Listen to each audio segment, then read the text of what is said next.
पाचवा दिवस आहे आणि भव्य दिव्य असा कार्यक्रम या कार्यक्रमाची ही रूपरेषा आहे। ही रूपरेषा आणि यावर्षीचं संपूर्ण कार्यक्रमाचं नियोजन हे खंडोबा महाराज नगर यांच्याकडे आहे। आपण पाहतात की 5ही दिवस आणि 5 दिवसाच्या पूर्वीपासून असलेलं नियोजन अतिशय सुंदर अशा प्रकारचं नियोजन खंडोबा महाराज नगर येथील स्वयंसेवकांनी केलेलं आहे।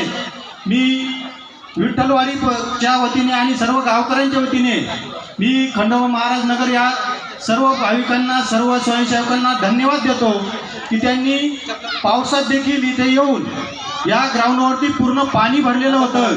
तुम्ही स्वतः पाहिलं की त्यांनी स्वतः हातात झाडू घेऊन सर्व पाणी बाहेर काढलं, म्हणून आज आपण इथे अतिशय सुंदर असा प्रसाद ग्रहण करत आहोत। तरी आपण सर्वांनी मनापासून खंडोबा महाराज नगर